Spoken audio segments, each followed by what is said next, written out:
আল্লাহ পাকের ক্ষমতা, আল্লাহরে বিশ্বাস করবেন ক্ষমতা দিয়ে। কি দিয়ে বিশ্বাস করবেন? ক্ষমতা দিয়ে। কি ক্ষমতা? আল্লাহ রাব্বুল আলামিন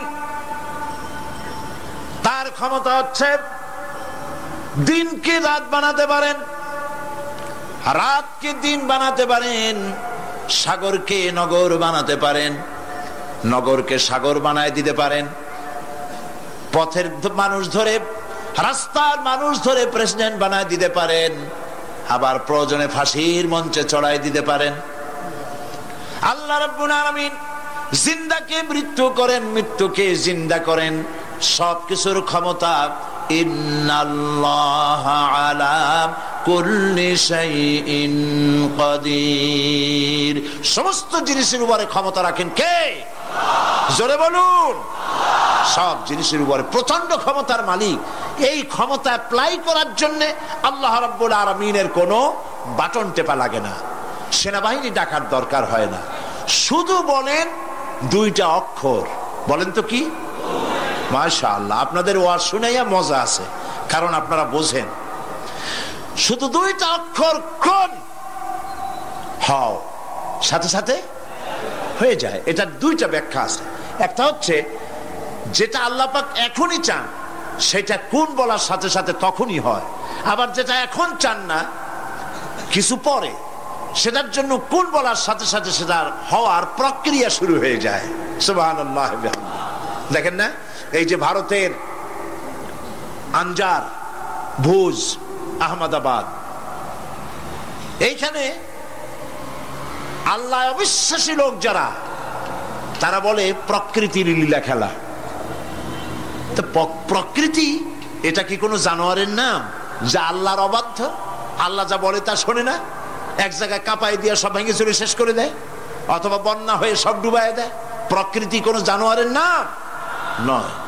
আল্লাহ পাক যখন যা ইচ্ছা করেন, ফাআলুল লিমা ইউরিদ, যা খুশি যা খুশি তাই করেন। আল্লাহর ইচ্ছে হয়েছে, কোন বলেছেন, সঙ্গে সঙ্গে এ পর্যন্ত খবর যা পাওয়া গেছে মৃতের সংখ্যা 2 লাখের ওপরে। আল্লাহ পাক ইচ্ছে করলে সব জায়গায় এটা করে দিতে পারেন। আমি ভূমিকম্প কেমনে হয় আমি সেটা দেখেছি। আজ থেকে কয়েক বছর আগে ক্যালিফোর্নিয়া, আমেরিকার একটি স্টেট, লস অ্যাঞ্জেলেসে ভূমিকম্প হয়েছিল। ওই দেশে রাস্তা আছে 2 তলা 3 তলা 4 তলা, ফ্লাইওভার গুলি 3 তলা 4 তলা পর্যন্ত। এই দৃশ্যটা ওয়াশিংটনের নাসা, যেখানে মহাশূন্য গবেষণাগারের কয়েকটা অফিস আছে, তার একটি অফিস আছে ওয়াশিংটনে। সেইখানে আমাকে নেওয়া হলো এবং আমি দেখলাম বিরাট স্ক্রিন, সেই পর্দায় দেখানো হলো ভূমিকম্পের দৃশ্য। দরিয়ার ভিতরে পানি যেমন রোলিং হয়, তুফান হয়, এইভাবে করে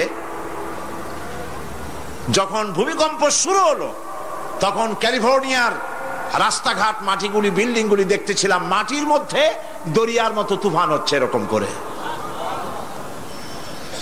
পাটিসাপটা পিঠা আপনারা দেখেছেন, বা ডিমের মামলেট দেখেছেন, এইটা যেমন জড়ায় 2 তলা 3 তলা রাস্তাগুলি একটার পর একটা পেঁচাইয়া দুমড়ে মুচড়ে মুহূর্তের ভিতরে, 1 মিনিট তো নয়, কয়েক সেকেন্ডের ভিতরে সব শেষ হয়ে গেল, লন্ডভন্ড হয়ে গেল।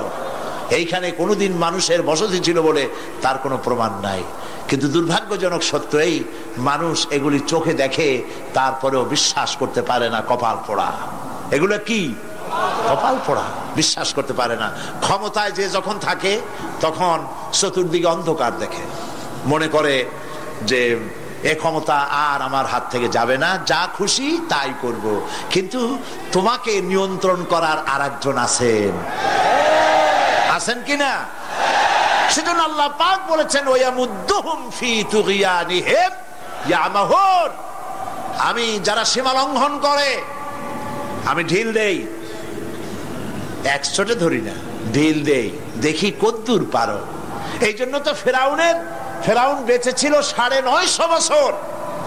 কোন কোন কেতাবে লেখা আছে 950 বছর হায়াত পেয়েছিল, জানি না কত বছর পাইছিল। 950 বছরের ভেতরে একদিন তার সর্দিও হয় নাই। ও যেন বলতে না পারে যে যদি আমার অসুখ বিসুখ হইতো তাও তো আমি আল্লাহ তোমারে ডাকতাম। মানে মুনাফিক, কাফের, বেঈমান,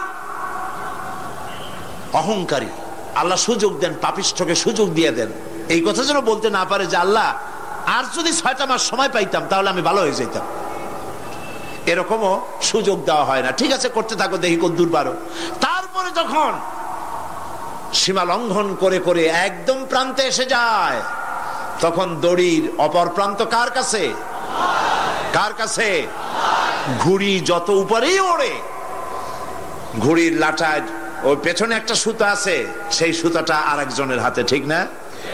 ঘুড়ি যতই মনে করুক যে আমি পাল্লা দিয়ে মঙ্গল গ্রহে যাব, যেখানে খুশি সেখানে যাব, ঘুড়ির এই অহংকার মিশে বেশি দূরে যেতে পারবে না, যেহেতু তোমার পেছনে একটা দড়ি আছে, সেই দড়িটা আরেকজনের হাতে। এই দড়িতে যখন টান দেওয়া হবে, কাছে ফিরে আসতে হবে, যেখান থেকে উৎপত্তি সেখানেই ফিরে আসতে হবে। সুতরাং আল্লাহ পাকের এই প্রচন্ড ক্ষমতাকে বিশ্বাস করতে হবে যে তিনি বিরাট ক্ষমতার মালিক। ফকিরকে আমির বানান, আমিরকে ফকির বানান, আবার প্রয়োজনে ইচ্ছে করলে পথের লোক ধরে, কেউ চেনে না কেউ শোনে না, আল্লাহ পাক ধরে নিয়ে বাদশা বানান। আবার যখন আল্লাহ নারাজ হন তখন ফাঁসিতে ঝুলায় দেন। পারেন কিনা? পারেন কিনা? প্রচন্ড ক্ষমতার মালিক তিনি। আল্লাহ পাককে বিশ্বাস করার জন্য 4টি শর্তের: আল্লাহর অস্তিত্বে বিশ্বাস, গুণাবলীতে বিশ্বাস, ক্ষমতায় বিশ্বাস, 4 নম্বরে হচ্ছে তার হুকুম এবং আহকামে বিশ্বাস। আল্লাহ পাক যেসব আদেশ করেছেন, নিষেধ করেছেন, সেগুলি মানতে হবে। আল্লাহ যা হুকুম করেছেন তা মানতে হবে, যা নিষেধ করেছেন তার থেকে ফিরতে হবে। তাহলে বোঝা যাবে যে আপনি আল্লাহকে বিশ্বাস করেছেন। আল্লাহর বিশ্বাস করি কিন্তু আল্লাহর আইন মানি না, এই বিশ্বাসের কোনো দাম আছে? বলেন, দাম আছে? আল্লাহকে বিশ্বাস করি অথচ ইসলামকে বলি মৌলবাদ।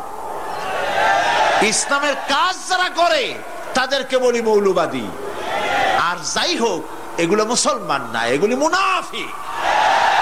এগুলি কি? এই জন্য আল্লাহ পাক বলছেন, জাহান্নামের কঠিন শাস্তি থেকে বাঁচার জন্যে আমার সাথে ব্যবসা করো। কার সাথে? এই ব্যবসার মধ্যে 3টা পুঁজি: তুমিনুনা বিল্লাহি ওয়া রাসূলিহি ওয়া তুজাহিদুনা ফি সাবিলিল্লাহি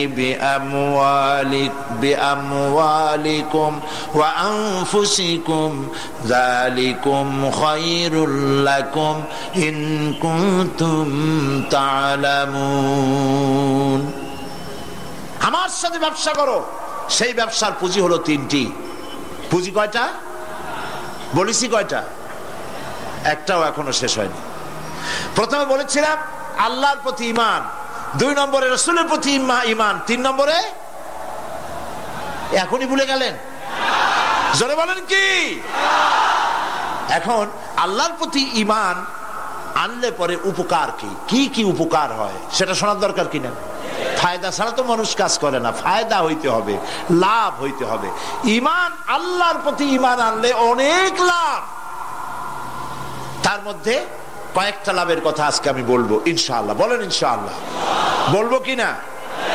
কয়েকটা লাভের কথা বলি, আমি আশা করি ফায়দা হবে ইনশাআল্লাহ। বলি ইনশাআল্লাহ।